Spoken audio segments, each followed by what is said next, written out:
सभी को नमस्कार। लास्ट क्लास में हम लिक्विडेटर का फाइनल स्टेटमेंट ऑफ अकाउंट बनाना सीख रहे थे। ठीक है, आज उसी में हम अगला इलिस्ट्रेशन करते हैं। हमारा इलिस्ट्रेशन नंबर 9 है हमारी बुक का, advance accounting book. The x company limited went into liquidation with the following liabilities. जो एक्स कंपनी है वो किस में चली गई? लिक्विडेशन में चली गई, और उसकी कुछ फॉलोइंग लाइबिलिटीज हैं। जैसे ए है सिक्योर्ड क्रेडिटर्स, 20,000 रुपये के सिक्योर्ड क्रेडिटर्स हैं। इनके पास क्या गिरवी रखी गई है? सिक्योरिटी रिलाइज्ड, मतलब इनके पास 25,000, इनके पास जो भी सिक्योरिटी रखी गई है उससे 25,000 रुपये रिलाइज हुए हैं। 20,000 हमसे मांगते हैं, 20,000 के क्रेडिटर्स है, बट इनके पास जो भी सिक्योरिटी रखी हुई है उनसे रिलाइज कितने हुए हैं? 25,000 रुपये हुए हैं। तो ये इनका 20,000 तो कट जाएगा, 5,000 हमें क्या सरप्लस हमें लिक्विडेटर को मिल जाएगा। अगला बी है प्रीफरेंशियल क्रेडिटर्स, 6,000 रुपये के। अनसिक्योर क्रेडिटर्स है 30,500 का। Liquidator out of pocket exchange amount to ₹252। जो लिक्विडेटर के एक्सचेंजेज हुए हैं, लिक्विडेशन के एक्सचेंजेज, वो कितने के हुए हैं? 252 रुपये के। Liquidator is entitled to remuneration of 3% on the amount realise and, क्या कह रहा है? Liquidator is entitled to remuneration of 3% on the amount realise. भाई लिक्विडेटर को जो रेम्यूनरेशन मिलेगा, जो पारिश्रमिक मिलेगा, वो कितना मिलेगा? 3% मिलेगा। और क्या कह रहा है? ऑन द अमाउंट रिलाइज, जितना भी अमाउंट रिलाइज हुआ है उसका 3%, ठीक है, ये रेम्यूनरेशन मिलेगा। आगे कह रहा है एंड, और साथ में 1% on the amount distribute to unsecure creditors. ठीक है, 1% किसका मिलेगा? जो अनसिक्योर क्रेडिटर्स को डिस्ट्रीब्यूट किया जाएगा उस अमाउंट का 1%। ब्रैकेट में लिख रखा है एक्सक्लूडिंग प्रीफरेंशियल क्रेडिटर्स। यहाँ पर क्वेश्चन साफ साफ क्या कह रहा है? भाई प्रीफरेंशियल क्रेडिटर्स को छोड़ देना है, ठीक है, एक्सक्लूड कर देंगे। नहीं तो प्रीफरेंशियल क्रेडिटर्स भी हमारा अनसिक्योर क्रेडिटर्स होता है, उसको हम लेते हैं, बट क्वेश्चन में हमें मना कर रखा है तो हम नहीं लेंगे। ठीक है, the various assets excluding securities in the hand of fully secure creditor realise 26,000। आगे कह रहा है कि भाई और विभिन्न जो एसेट्स हैं, वेरियस एसेट्स से भी कुछ रिलाइज हुआ है, वो है 26,000। बट इसमें उन सिक्योरिटीज़ को छोड़कर जो किनके पास थी? सिक्योर्ड क्रेडिटर्स के पास थी, उनसे 26,000 रुपये वसूल हुए हैं। You are required to prepare the liquidators account showing the composition given to the unsecure creditors. The liquidator is entitled to his remuneration on the realization of security in the hand of secured creditors। आगे कह रखा है भाई जो आपको क्या बनाना है? एक लिक्विडेटर्स का अंतिम हिसाब का विवरण बनाना है, ठीक है, फाइनल स्टेटमेंट बनाना है।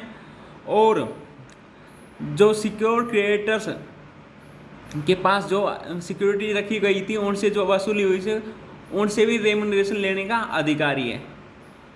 आई बात समझ में? क्वेश्चन समझ में आया? मतेसी यूनिवर्सिटी में आया हुआ क्वेश्चन है ये, 2018 के एग्जाम में। करते हैं हम इसको सोल्व करते हैं और हम एक लिक्विडेटर्स का फाइनल स्टेटमेंट का हम क्या बनाते हैं?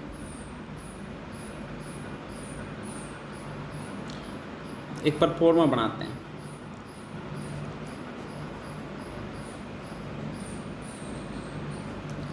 परफॉर्मा बनाना तो आ गया ना आपको?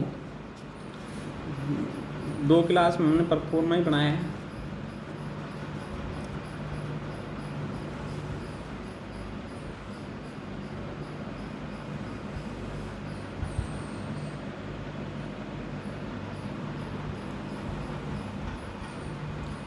सबसे पहले ऊपर हेडिंग में क्या लिखेंगे? Liquidator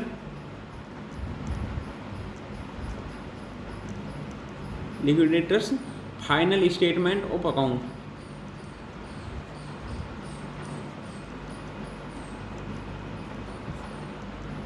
own account. यहाँ पर receipt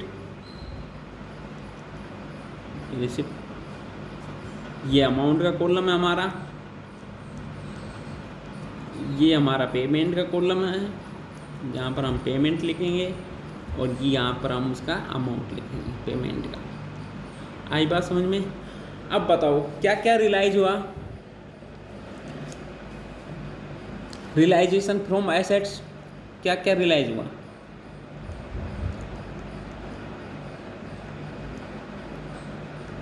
realisation from assets,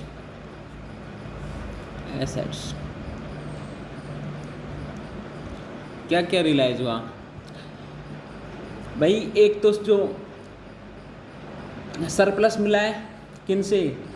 secure creditors हमसे 20,000 रुपये मांगते थे, बट उनसे सिक्योरिटी, उनके पास जो सिक्योरिटी रखी हुई थी उनसे रियलाइज हुए 25,000, तो सरप्लस बचा हुआ है ना उनसे, तो हम लिख देंगे surplus from fully secured creditors, from fully secured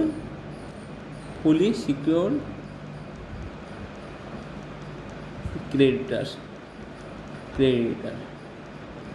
ठीक है, कितना सरप्लस मिला है? 5,000 कैसे? क्योंकि सिक्योर क्रेडिटर्स कितना पैसा मांगते थे? 20,000। अमाउंट कितना रियलाइज हुआ है सिक्योरिटी से? 25,000, 5,000 रुपये बच गए। आई बात समझ में? और अदर एसेट्स कितने हुई हैं? अदर एसेट्स से कितने वसूल हुए हैं?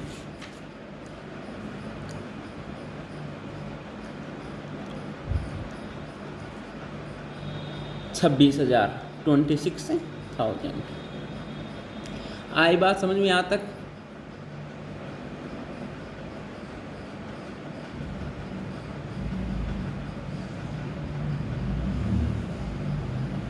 इसका टोटल लगा देते हैं, यहाँ पे लगा देते हैं, नीचे ही टोटल लगा देते हैं।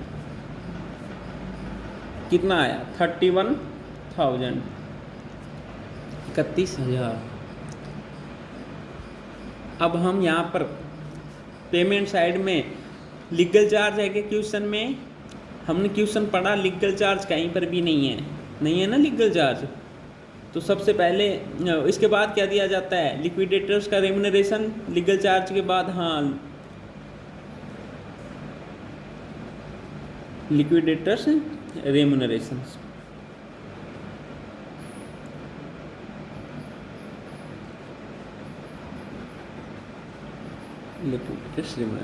कितना परसेंट?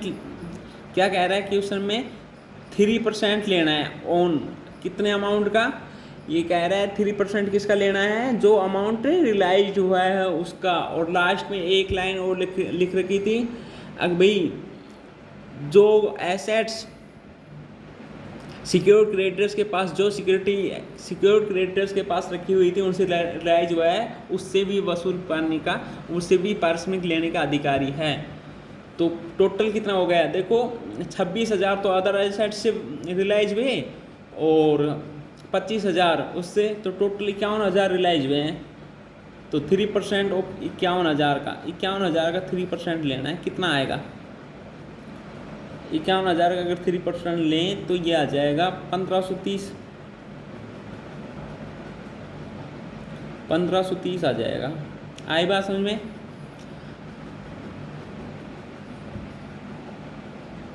आगे क्वेश्चन में हमें यहाँ पर आगे क्या कह रहा है? 1%। यहाँ पर क्वेश्चन में थोड़ी सी मिस्टेक है, हिंदी में तो बता रखा है 1.5% और इंग्लिश में बता रखा है 1%। तो आप कंफ्यूज मत होना, हिंदी से कर लेते हैं, इंग्लिश से कर लो, बात एक ही है। बस आपको इंग्लिश से करोगे तो आप कितना मानोगे? 1%। हिंदी से करोगे तो कितना मानोगे? 1.5%। ठीक है, हिंदी का मान लेते हैं 1.5%। तो हम 1.5%, सॉरी 1.5 नहीं, 1.5% ऑन। अब इस लाइन को हमें खाली छोड़ना है, इसमें कुछ नहीं लिखना, ठीक है, क्योंकि हमें पता नहीं है हमारे पास इतना पैसा है कि हम अनसिक्योर्ड क्रेडिटर्स को दे सकें या नहीं दे सकें, क्योंकि हमें पता नहीं है, ठीक है। हाँ जी, तो हमें इस लाइन को क्या रखना है, यहाँ पे खाली छोड़ना है, यहाँ पर हम कुछ नहीं लिखेंगे। आई बात समझ में? थोड़ी देर के लिए फिर लिखेंगे। अब आगे लिक्विडेशन के एक्शन से लिखते हैं। लिक्विडेशन के एक्सपेंसेस कितने हैं? 252 हैं। लिक्विडेशन के एक्सपेंसेस के बाद हम किन का पेमेंट करते हैं? सबसे पहले प्रीफरेंशियल क्रेडिटर्स, प्रीफरेंशियल क्रेडिटर्स कितने के हैं? प्रेफरेंशियल क्रेडिटर गिवन है क्वेश्चन में 6000 के, 6000 के। हाँ जी। अब इनके बाद में हम किन को पेमेंट करते हैं? डिबेंचर्स होल्डर को पेमेंट करते हैं, बट डिबेंचर्स होल्डर हमारे पास है नहीं, डिबेंचर्स होल्डर हमारे पास क्वेश्चन में है नहीं। कहीं पर हम देखा क्या डिबेंचर्स होल्डर है क्या? नहीं कहा गया कहीं पर भी डिबेंचर्स होल्डर के बारे में कुछ भी। तो हम इनके बाद में अनसिक्योर क्रेडिटर्स को पेमेंट कर देंगे। अनसिक्योर क्रेडिटर्स, अनसिक्योर क्रेडिटर्स हमारे कितने के हैं?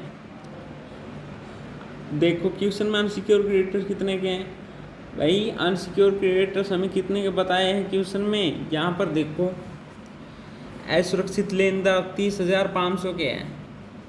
असुरक्षित लेनदार कितने के? 30,500 के। हम देखते हैं इसमें से, अब इसमें से देखते हैं क्या हमारे पास इतना पैसा है कि हम अनसिक्योर क्रेडिट 30,500 पूरा पेमेंट कर सकें। तो 31 यहाँ पर हम वर्किंग नोट में हम रफ का काम करते हैं, कुछ वर्किंग नोट में कुछ रफ का काम करते हैं भाई। 31,000 में हम घटाते हैं। सबसे पहले हम रफली घटा के देखते हैं, 1530 घटाते हैं, 1530 और ये 252 और 6000, 1530, 252 और 6000, ये तीनों अमाउंट घटाना। 31,000 में ये तीनों घटाओगे तो कितना अमाउंट आएगा बताना, जल्दी घटाओ, आप भी मेरे साथ साथ जल्दी घटाओ।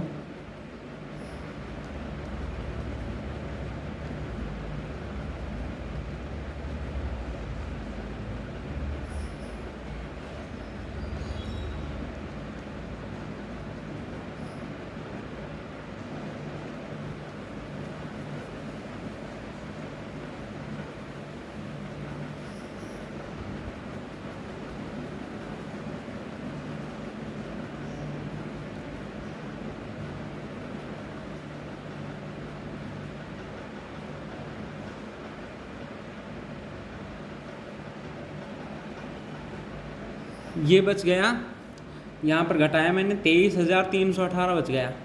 23,318 कितना बच गया? 23,318। अब यहाँ पर हम जो रेम्युनरेशन निकालेंगे ना, लिक्विडेट का रेम्युनरेशन, वो किस तरीके से निकालेंगे? उसका फॉर्मूला चेंज हो जाएगा हमारा। हम पूरा, जब हमारे पास अनसिक्योर क्रेडिटर्स को देने के लिए पूरा पैसा होता था तो हम सीधे सीधे परसेंटेज से गुणा कर देते थे और सीधे सीधे हमारा क्या निकल के आ जाता था? रेम्युनरेशन निकल के आ जाए। बट हमारे यहाँ पर पूरा पैसा नहीं है। हमारे पास कितना बचा हुआ है? 23,218। तो यहाँ पर फॉर्मूला हम ऐसे बना लेंगे, रिमेनिंग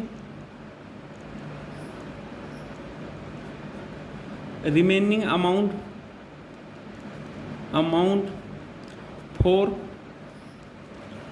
अनसिक्योर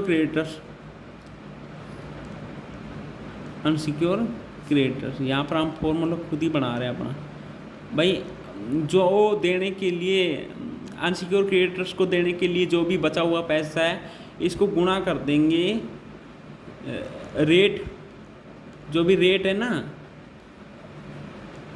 अपॉन में 100 प्लस रेट, अपॉन में 100 प्लस रेट। तो कितना पैसा है? 23,218।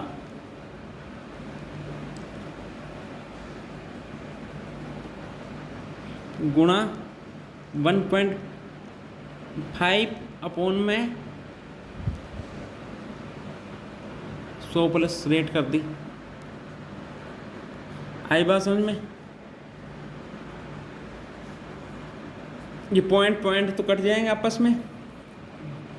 अब 23,218 को गुणा कर लो 15/1015।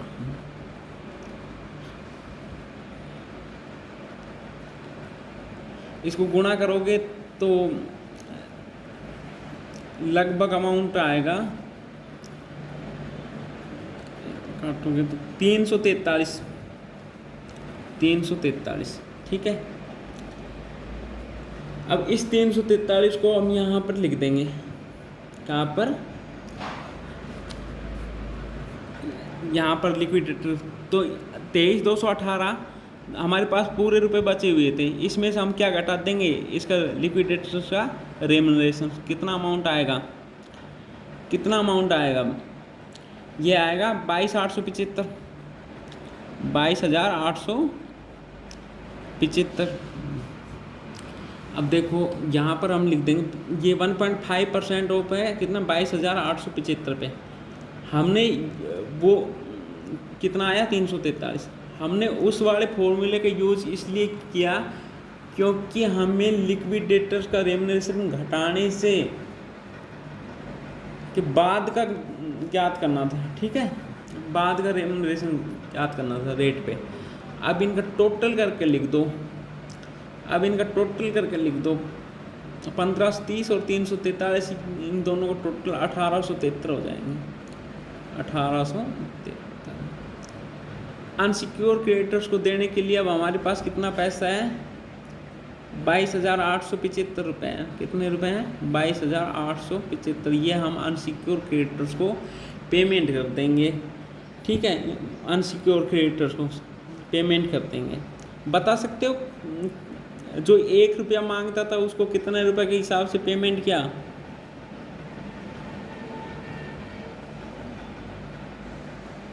हम इसमें भाई जो 30,000 हम 22,800 का पेमेंट किया है, वो 22,875 का पेमेंट किया है। किसके बदले में? 30,500 के बदले में। तो लगभग 75 पैसे। तो लगभग 75 पैसे के हिसाब, यानी 1 रुपया जो मांगता तो उसको 75 पैसे के हिसाब से हमने पेमेंट किया है। ये ब्रैकेट में लिख दी हमने बात। ठीक है, ये भी यहाँ भी हम इनका टोटल कर देंगे, इनका बराबर ही टोटल आएगा 31,000। यहाँ तक बात समझ में आई? ये हमारा क्या बन गया? पूरा लिक्विडेटर्स का फाइनल स्टेटमेंट ऑफ अकाउंट बन गया। ठीक है जी, यहाँ तक कोई प्रॉब्लम? आपको भी इसी तरह करना है और कोई प्रॉब्लम आए तो मैसेज कर देना। सारे इलिस्ट्रेशन करने इसके, और साथ ही साथ जो प्रैक्टिकल क्वेश्चन है वो भी करने हैं। जिस प्रैक्टिकल क्वेश्चन में प्रॉब्लम आए, सेम इलिस्ट्रेशन जैसे ही प्रैक्टिकल क्वेश्चन है, सेम। ठीक है, जिस भी प्रैक्टिकल क्वेश्चन में प्रॉब्लम आए आप मुझे मैसेज कर देना। ठीक है, अपने व्हाट्सएप ग्रुप में फ़ोटो भेज देना, मैं उसका सोल्व करके भेज दूँगा। ठीक है, सब यहाँ तक एक रिवाइज। सबसे पहले रिसिप्ट, जो भी रिसिप्ट होता है उसको लिख लेते हैं। यहाँ पे पेमेंट में मैंने वो सीक्वेंस बताई थी आपको। पेमेंट में लीगल चार्ज सबसे पहले, फिर लिक्विडेटर्स का रेम्युनरेशंस, फिर लिक्विडेशन की जो एक्सपेंसेस होते हैं वो, फिर प्रेफरेंशियल क्रेडिटर्स, फिर डिवेंचर्स होल्डर, फिर अनसिक्योर क्रेडिटर, फिर प्रेफरेंस शेयर्स और फिर इक्विटी शेयर्स। ठीक है, यहाँ पर ये बात ध्यान रखना है। और कोई छोटी मोटी बातें और आती रहेगी चैप्टर से रिलेटेड तो मैं एक नोट लगवा के क्वेश्चन में ही बता दूंगा। ठीक है, एक बार और देख लो अच्छे से। स्क्रीनशॉट लेना चाहो इसका सॉल्यूशन का तो स्क्रीनशॉट ले लो।